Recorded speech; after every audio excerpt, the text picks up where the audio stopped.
Okay, can you hear me, please? Can you say something? I could see that somebody is here. I am not sure if my mic worked properly. Good morning.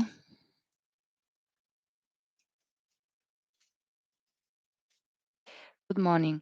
So, welcome back to my YouTube channel. Welcome back to this live. My name is Joanna and I am an interpreter.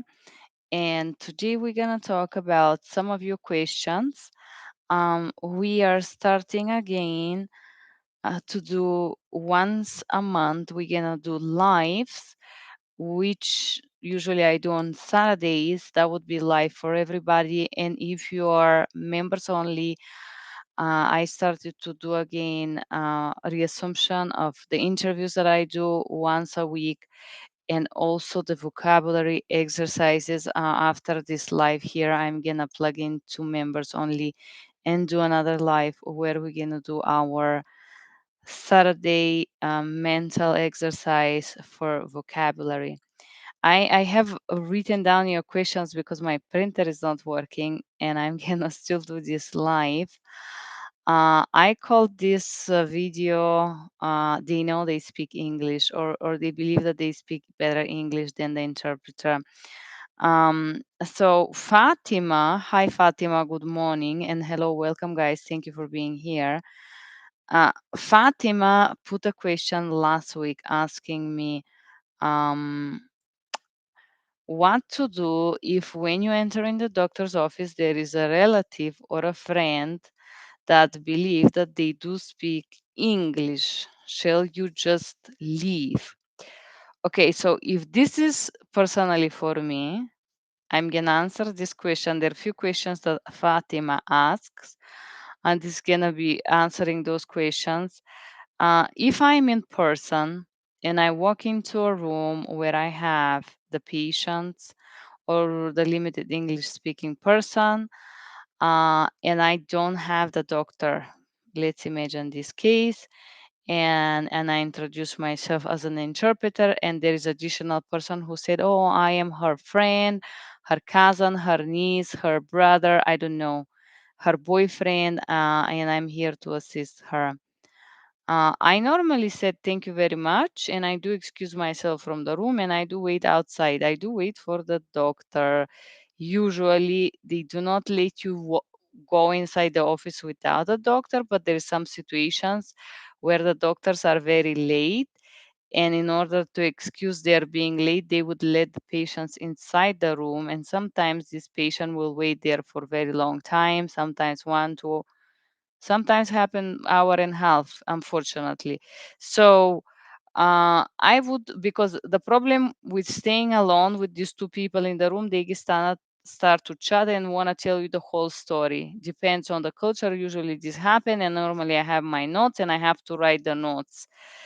And then when the doctor come, you gotta read all the story, which is quite of effort for you an interpreter, you know. So normally if in person and there is another person, I say thank you very much, I'm gonna wait outside, and I do wait outside of the room. Then I go inside the room with the doctor. Obviously the patient present their cousin, brother, lover, friend, whoever is there to help them. I do never address and ask the lab to decide what I do, because I do work for the clinic. You got to understand, guys, that we are not contracted by the labs.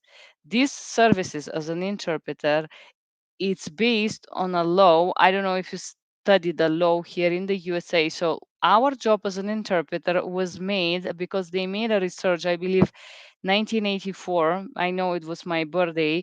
So 37 years ago, they make this research that find out that because of these relatives and friends interpreting, there was a lot of misunderstanding in the medical field. And because of this misunderstanding, a lot of people were dying because they were treated for the wrong illnesses, for the wrong problems, because these friends and family were unable to do the terminology because they did not have the training, because they discovered that there was hundreds of thousands of death based on the language gaps.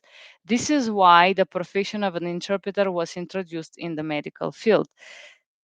Stating from this historian fact, I don't know if you guys like to read, but I do like to read. So I read somewhere this part of this, how the law was created to actually federally implement the interpreters in medical field here in the USA, So based on these facts, they every medical facility, this is part of the law. I wish I was more ready this morning to read which part of the law is that, but this exists. You can look it online.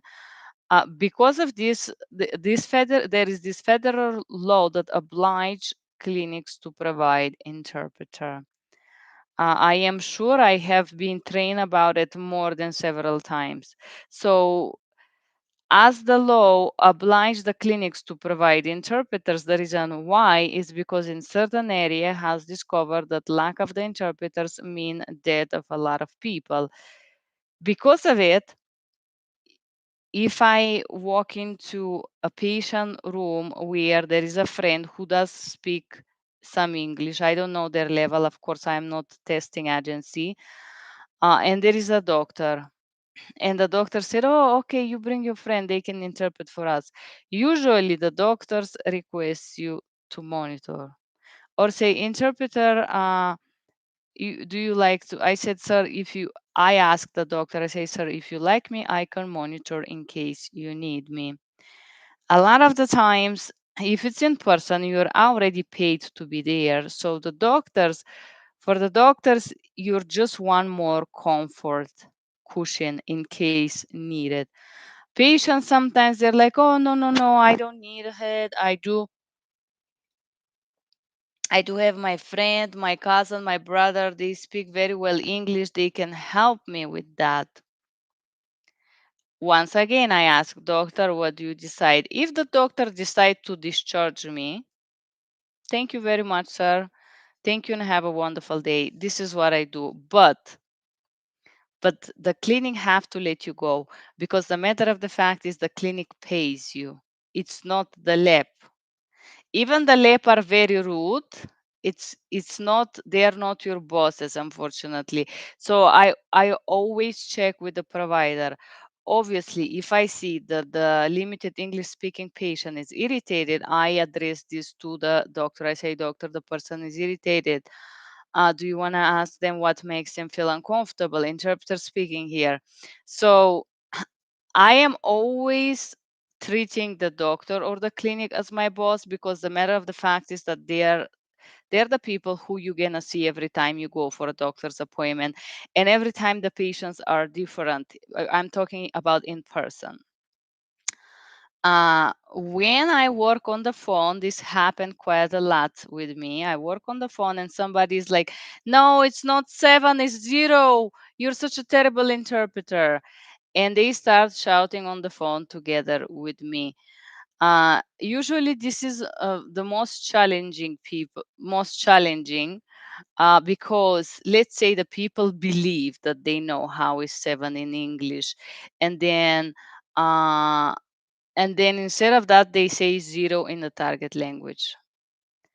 And so they believe target language is 0, and they believe in English 0 sounds like 7. And so usually I believe this is the most challenging part to deal with, because you have the provider, you have to read the message, and you have somebody interrupting you and very emotionally trying to correct you.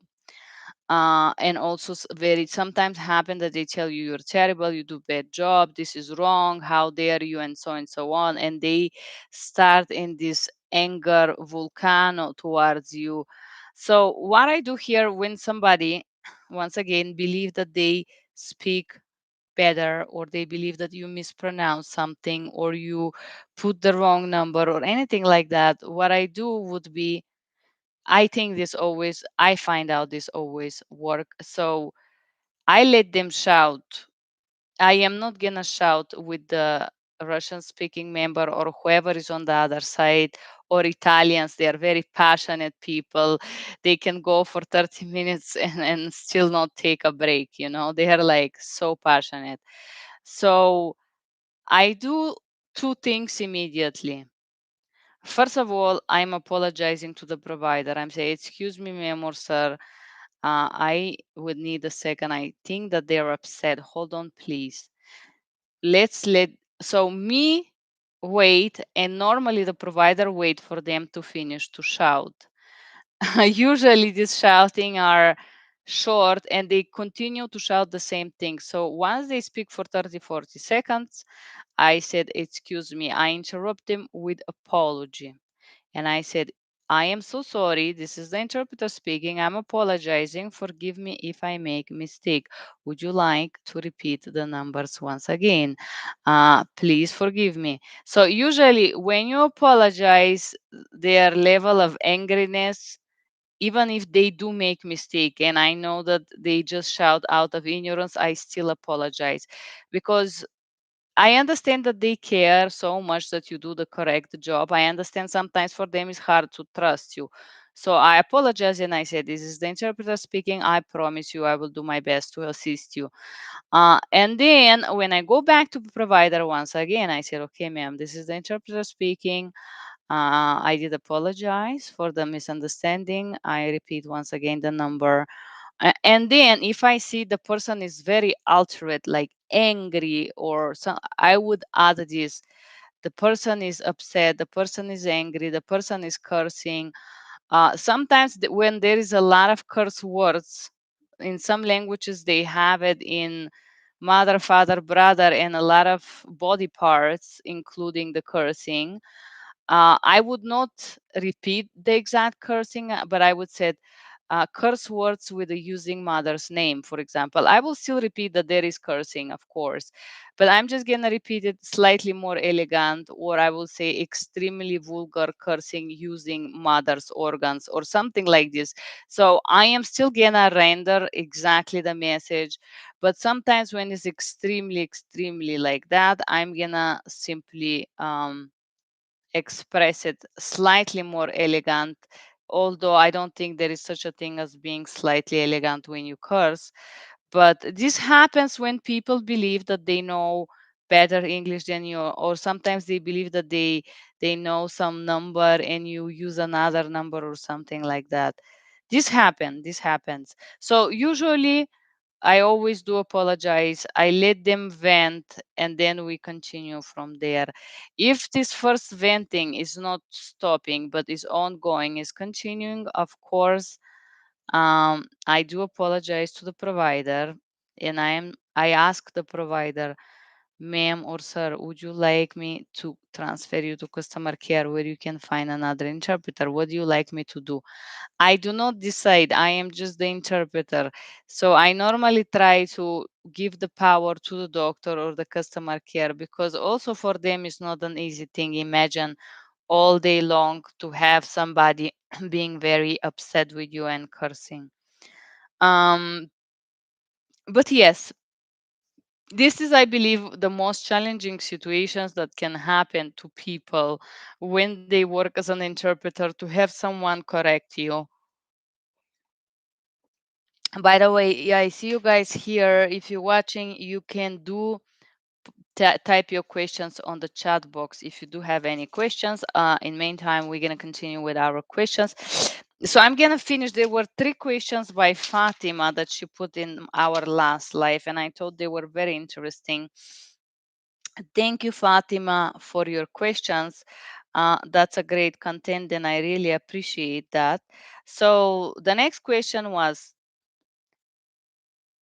uh, can you ask for lower register meaning instead? Are the doctor cooperative with that? Okay, I gotta tell you, I just have this clinic. There was this, I was in this place.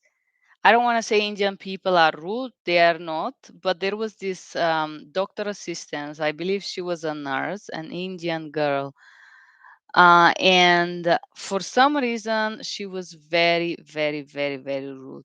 So if you deal with someone that is rude, I find out that ignoring their rudeness work very well, especially if it's in person, because over the phone, I do not tolerate a lot of cursing and stuff like that. I ask one time, two time polite, and the third time I apologize and I withdraw from the call. This is my policy with myself because I working for Circom, I discovered that when somebody curses you, this is affects you, especially if it's many hours, long hours. Um, I start stuttering because I remember this period of time that I was providing services for them and I started to stutter. I started to have difficulty speaking, believe it or not. So, once again, asking for lower register, I personally do not need lower register in medical. I can handle high register and lower register.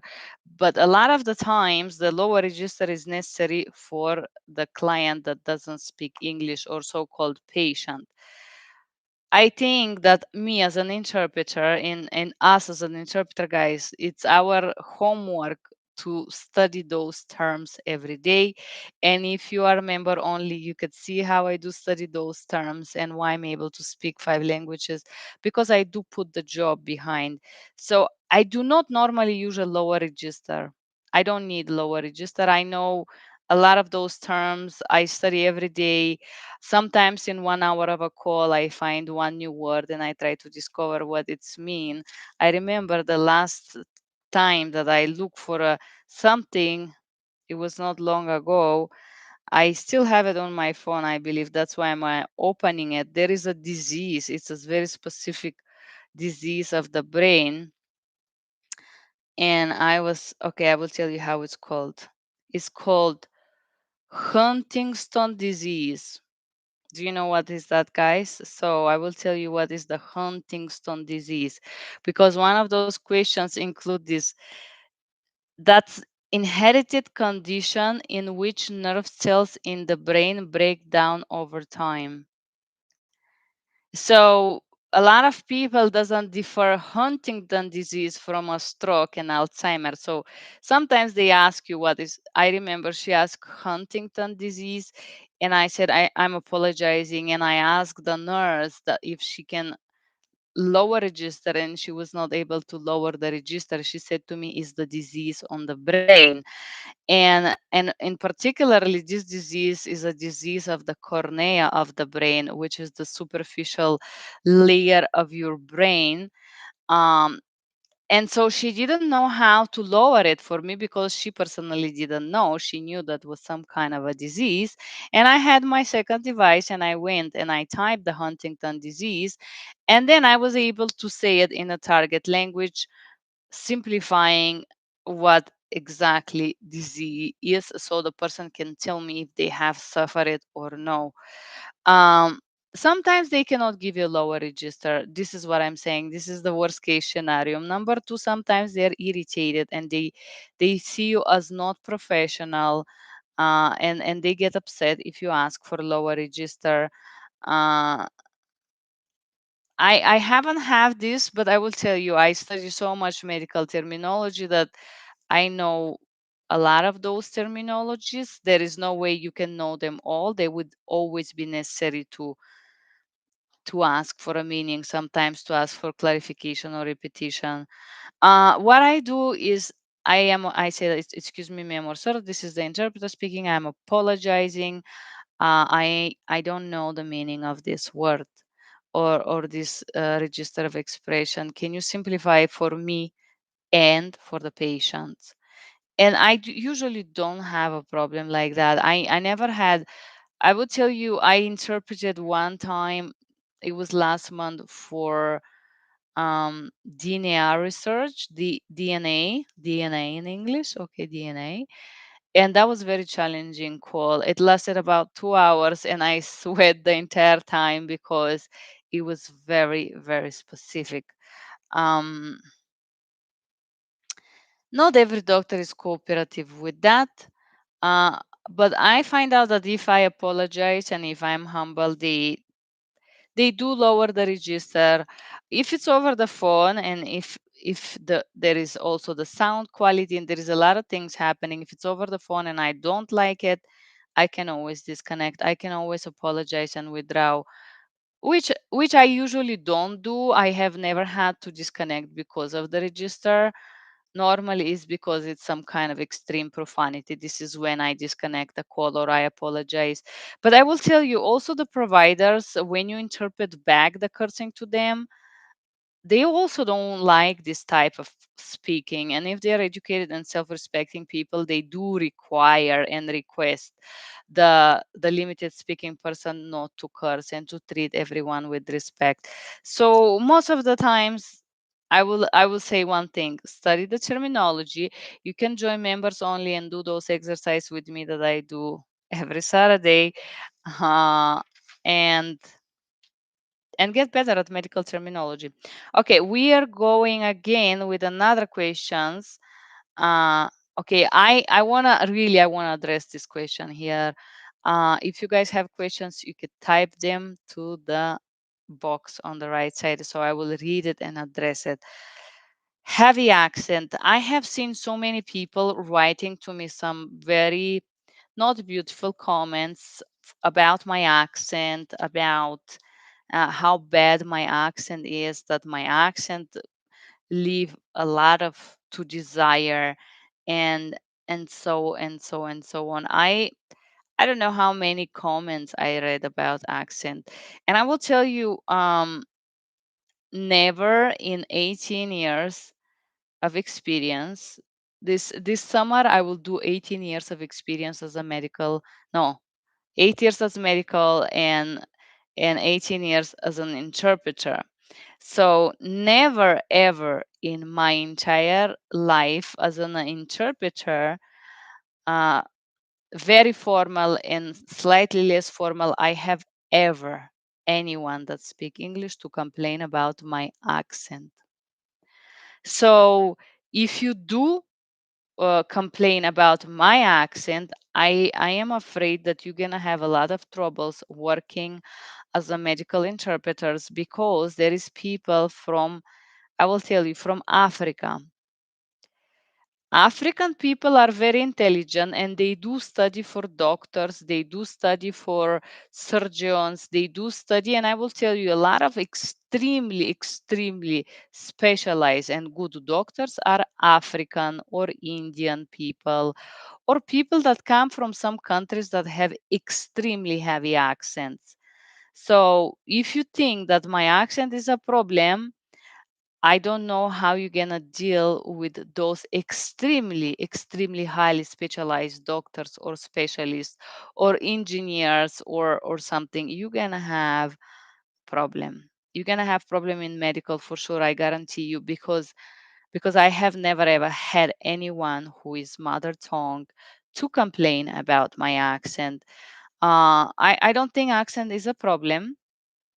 But Fatima asks us, what happens if a doctor have extremely heavy accent and you have difficulty understanding? Uh, m- for me, this is happening over the phone interpreting. Uh, my personal challenge, I do know, it's some people that come from Nigeria, Congo, Zaire. I'm talking about Africa. Not even like the people that are African and are French colonies. For some reason, I do not have problems understanding them. But I'm talking about the Central Africa zone, where these type of languages are so complicated itself, and when those people learn English, that's why there was this article talking about how every culture make the English their own pronunciation and their own level. So for me, this is African people that haven't had a formal education, and or have had formal education but still speak extremely fast and have this very tu in the back, because their language is very gutturale in Italiano. I don't know in English, but they use a lot of these sounds in the throat. And so this is reflecting in their English pronunciation. Personally, when I notice that I am challenged, I do not pretend to hide it. Also, following the best practice, best protocol. If you are challenging, you should admit that and you should try to go further. What I do, I admit my challenge. Of course, with respect, I say sir or ma'am. I am apologizing. This is the interpreter speaking. Because we both have accents, I am challenged. I admit that this is my problem. I have difficulty. Can you? I think for me, the most challenging is when they do not pronunciate fully the words. This happened with Indian people, unfortunately, coming from India. So the African people challenge me with the pronunciations, and the Indian is because they try to speak so fast. Because I don't know, for some reason, in this culture, as faster you speak, it means that you know better the language. This is lower register mindset. So I admit to them that I am challenged. Okay. I don't ask them to clarify as often. No, Fatima, what I do, I admit that this is difficult for me. I admit that also we have accents. I admit that we come from different background, and I request them politely to speak slowly and louderly. And if they had extremely fast speaking in the beginning, I address that every time they speak, I do take notes. Usually, when you state this, so how I do this? Excuse me, sir or ma'am, this is the interpreter speaking. We have a different backgrounds.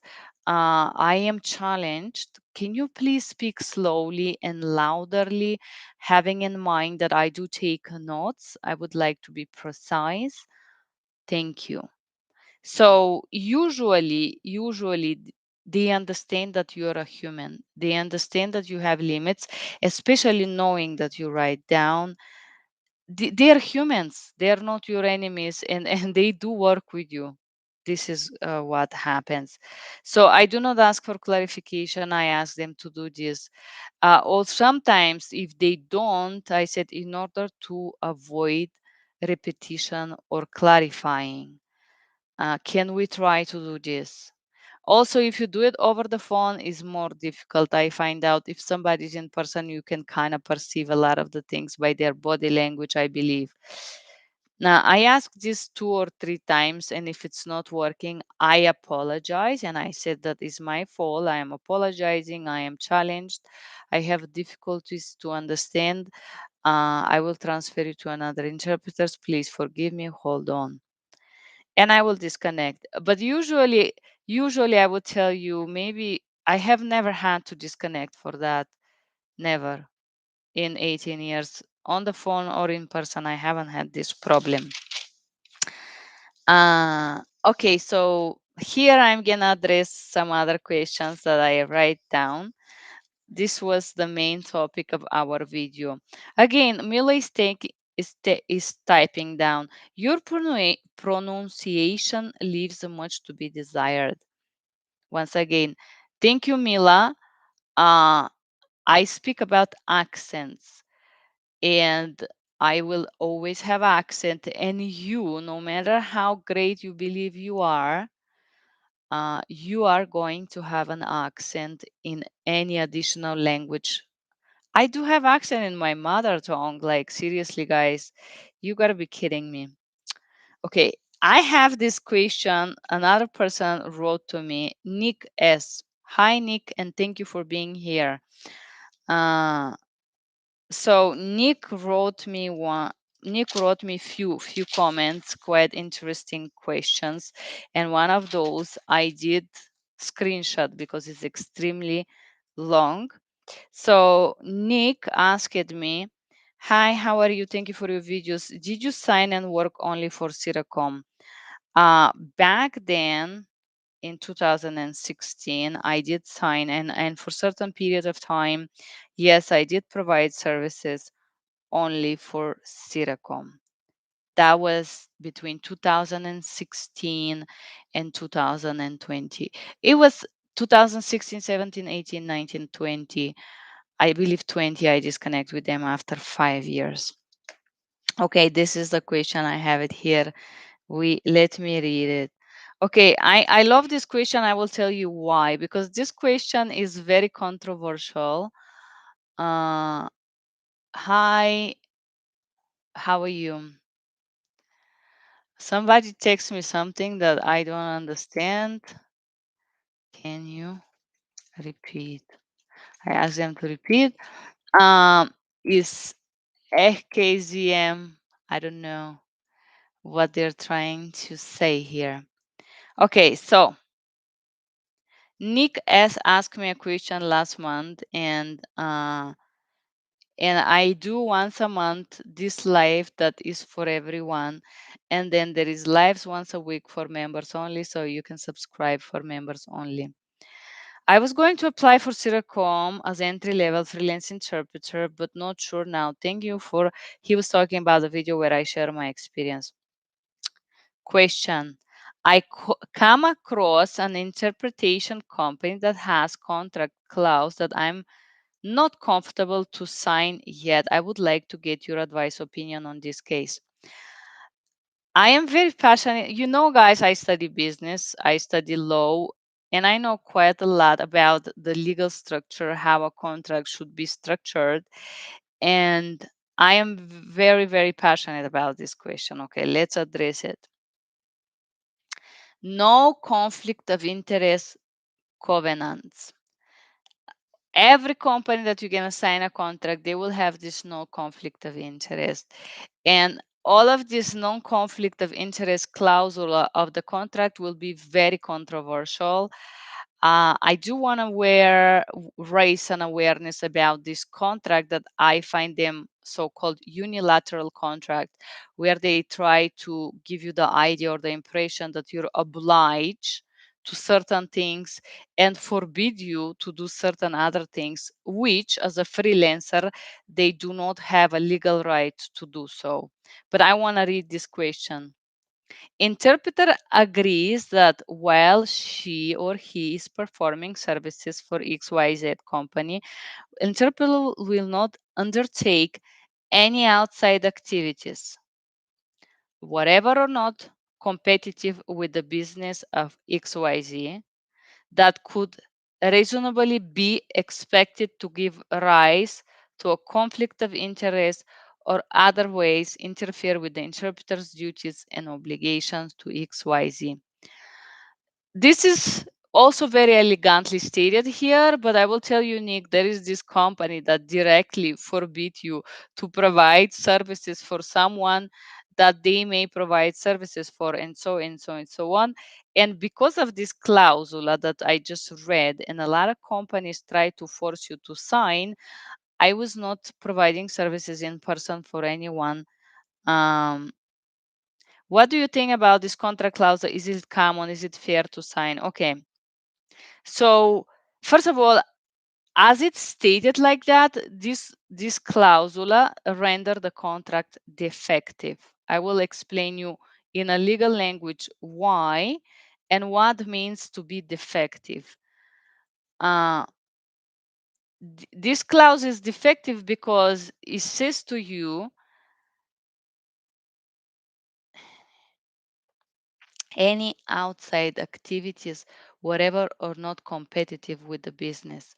Basically, is like in this clausula, we're trying to forbidden you to do a lot of So I think the reason that they voyage like they shade this clausula like that is because a lot of the company would actually directly forbid clients or interpreters to provide any interpretation services for any of their client for the future 10 next I don't know how many years. I did have this contract also with Siracom, and the Siracom directly forbids you to provide interpretation services for anyone that okay so I just want you to understand why I create those videos that it calls employee tactic Sirocom use on freelancer and why they do not work. So a lot of companies and a lot of organizations, unfortunately, do not have the knowledge of legal contracting, and a lot of them do not have expert lawyers, unfortunately, because they do use these ready contracts and they make it sign to their freelancers. A lot of them are not experts in law, and a lot of them legally do not know what can render a contract defective in the face of the law. Literally, that's the legal expression. That's why you will see those type of clausula in your contract, which are very controversial and not very clear what exactly is expected from you. So this clausula of a contract is taken from an employee and employer contract style. I was talking in a video that I'm going to publish on what is called gap in a legal system. There is a gap in a legal system that does not structure the freelance contract limitations and obligations, which mean that if you're a freelancer, I'm so sorry, my system is clicking because I get calls. It's time for me to go to work. So this type of clausule of conflict of interest. So as you're a freelancer, this clausula, in order to make it not defective, should be elaborated in a way that you, for the time that you perform your services, which means for this 1 hour that you're scheduled, you should not get into any conflict of interest. For the time that this company is using you, for this period of time, 3 minutes, 3 hours, 3 days, because otherwise this statement like that is not very clear in the face of the law. On one side, it seems like company is trying to limit your opportunity as a freelancer. On the other side, they are not giving you the benefits of an employee. There is companies that will openly in their contracts forbid you to provide services for other companies. And I remember I have addressed this with different clients and I tell them, I'm so sorry guys, but I already do provide services for XYZ clinic, that clinic. I do work for Sacramento, New York. I don't know where else. And I don't want you to, I want you to be aware that I already work for those organizations. Medicaid, Medicare, I don't know, Blue Cross, Blue Shield, big organizations. So you cannot forbid me providing my services outside of you. You understand that? So this is very controversial. Yes, Nick.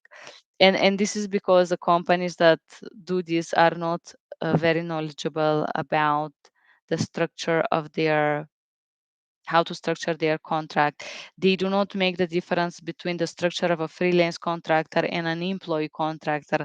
They should be structured differently, because if you hire somebody as a freelancer, you don't pay them the benefits, so you have a limited power over me as a freelancer.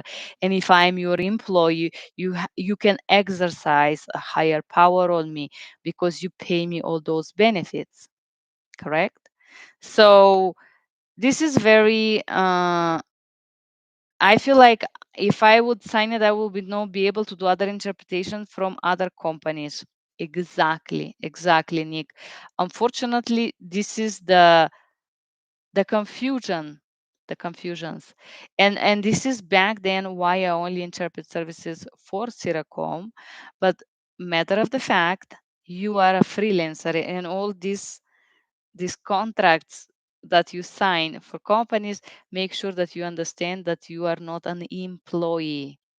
They want to make sure that you're not an employee in the contract, because if you're an employee, you have a higher power to sue the company and get money out of them. But if they clearly tell you you're not an employee, you're a freelance give you a freedom to do certain things. And this is why I would advise you to go and read the constitution. I will not tell you go read what the company tells you, because this lawyer, they will try to trick your mind. They will try to make you believe things that you're limited and you got to stay in the corner, when the matter of the fact is that as you're a freelance, nobody can forbidden you to practice your profession the way you desire. They can this should be interpreted legally for the time they pay you, exactly verbatim by law, because they cannot forbid you to do anything outside of the time that they do not pay you. That's why while she is performing duties or services for me. So if I hire you to make a video for me in my YouTube channel, you're gonna see that my contracts are very, very simple and very clear. They are maybe 2 pages. This is the truth. If you do any strange languages, please, you can write me your email. And I will tell you why. I am very clear from the beginning. I said exactly what I'm expecting, exactly what you're going to be paid. Not only, I'm not going to give you all this crap here, but I will make you sign a clausula that you're happy with the payment that I'm going to provide you. And nor today or any time in the future, you're going to try to get additional money from me. That you're happy with 30 or whatever dollars I'm paying you to do videos, So that's about this, Nick, about these contracts. I feel like I will not be able to accept other jobs offer full-time or part-time somewhere else with this clausula in the contract. How the company expects freelancer contracts to make living with eventual assignments with only one company. Okay, this is why if an expert, a lawyer, examine this contract, they will find the contract defective because by the rights of a freelancer, nobody can forbid you to practice your profession. I don't remember the clause. I have to go ahead and read it. But yes, this make it a little bit confusing. But that's why it's so important to have while they pay you for the time they pay you, while you provide services for them. Only in this time gap. If it's 1 hour, you gotta do what they expect you to do. Not only, but there is this other company that I haven't read it, but I read it now after we disconnect. They did make me sign a clausula that if they find my job not satisfactory, they are released from payment. Do you believe that? Do you? I mean, I okay. So you understand what I'm saying here, Nick? Let me see the last message. Um, yeah, and also need to make a living. Do I need to find more contractor job somewhere else? This is eventual, but I close seems to be restrictive to me and get other jobs outside of the company. Not sure if I'm right though. Okay, so yes, I believe that this response to your questions, yes, this clausula is little bit controversial. And some of the companies, I will tell you, in my old contract with Circom, they openly forbid me to provide any interpretation services for anyone that can provide services for the same Medicaid, for example. Do you know how huge Medicaid is? And and how inappropriate is to forbid me to interpret for anybody who provide interpretation for Medicaid. So this is not in accordance with your constitutional or right as a freelancer. So I advise you to read that. This clausule is classic. I personally don't worry about it. I just let them know in advance that I do provide services maybe for some of the clients that they already have, and I just want to let them know that I do provide those with other companies. Yes, I do have more than 15 clients right now. This is the truth. Um, Merkenson Petit, can I have your medical terminology script? No. Carla Estrada.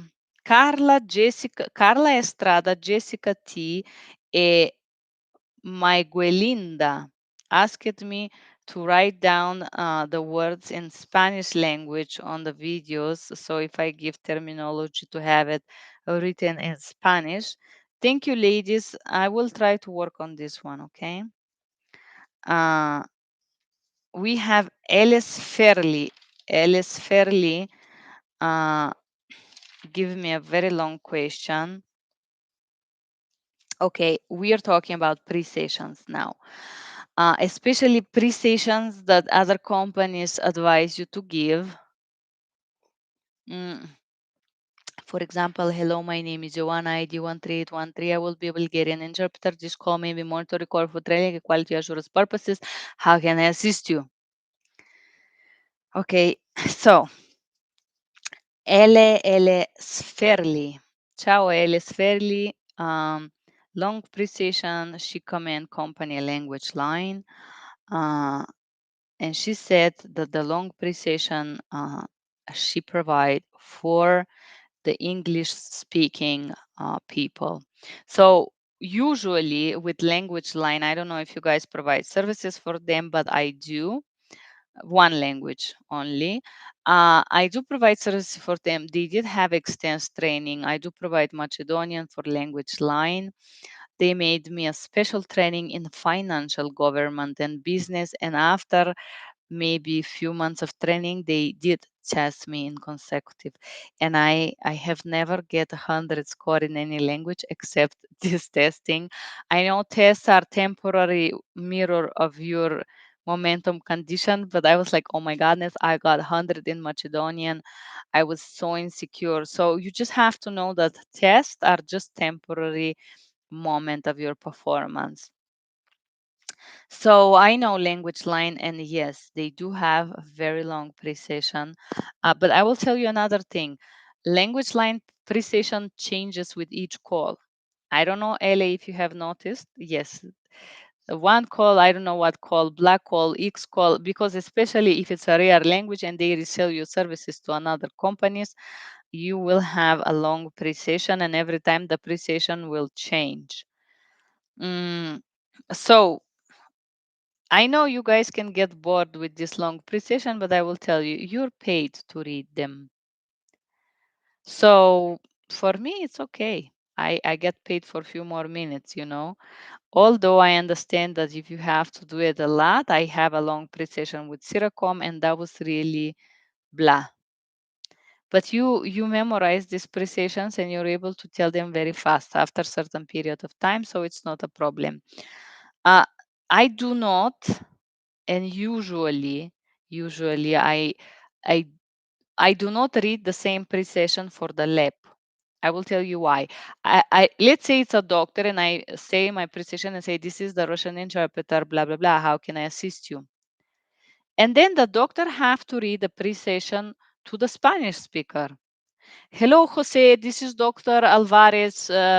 I will be your cardiologist today. I would like to let you know that this call may be monitored, recorded for training and quality assurance purposes. In order to assist you today, I had to engage interpreter contracted with Language Line Solutions. Do you allow this interpreter to be here with us on the line? You understand that you do not.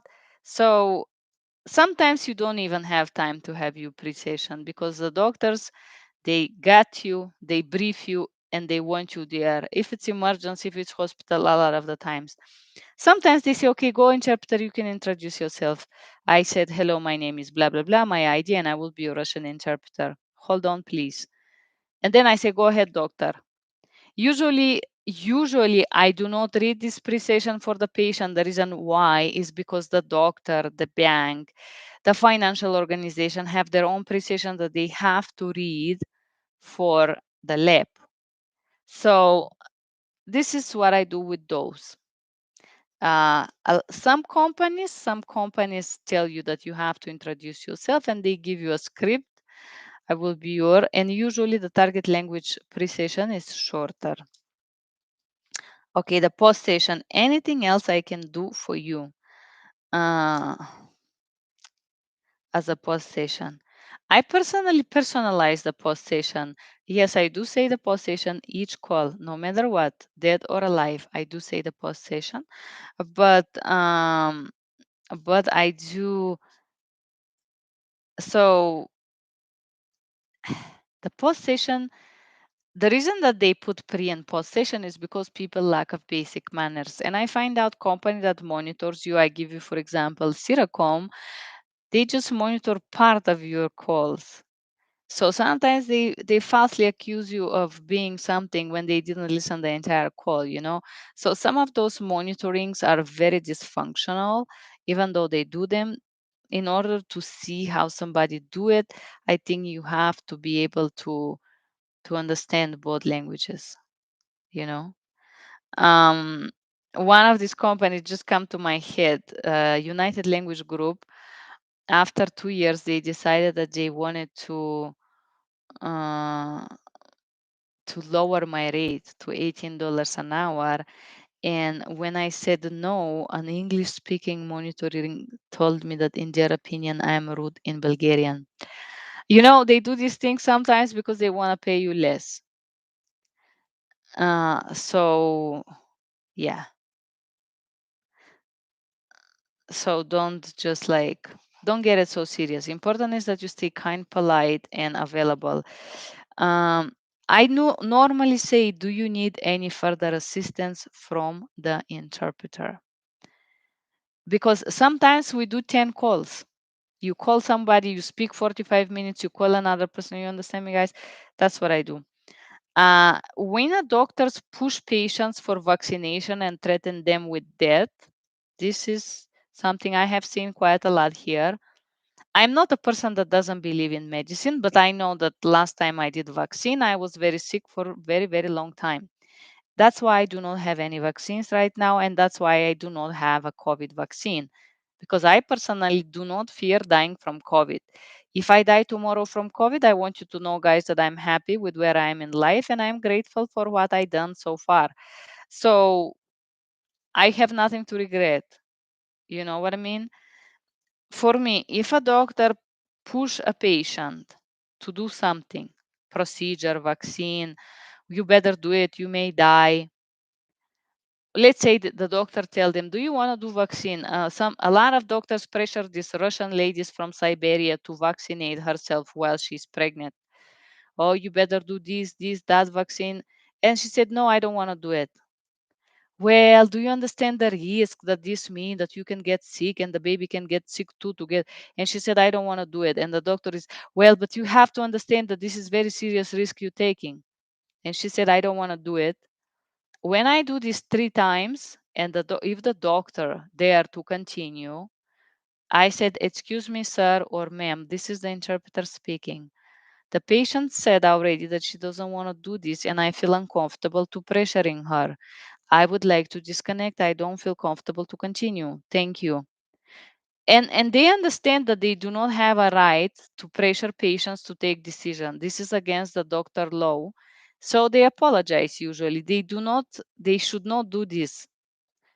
Yes, they can offer it. They can explain a product or IUD, for example, or the ones that you put here in the hand, the new ones that create a lot of problems to a lot of girls. Um, you know what I mean, right? So I interpret 3 times and then I said, I'm so sorry. I don't feel comfortable exercising this pressure. Do you like to have another interpreter? This is against my moral rules and against my ethical beliefs of how doctors should treat patients. And I don't want to be treated myself like that when I go to the doctor. So I disconnect and I apologize. This is what I do. Said that, said that. I There is some people that write me some comments. Unfortunately, I couldn't print them all, so I'm just gonna say some names. Jose Medrigal, thank you for being here. Ariel Zubado, Maribel T, Omar Knolehi. Oh, that's so hard to pronounce. Shorot 77, Royal Justice. LL, Nick Fatima Mala Merkenson, and Nick S again. Thank you guys for being here. That was my live for today, asking your questions and sharing how I deal with different complicated situations. Thank you for being here. Thank you for watching me.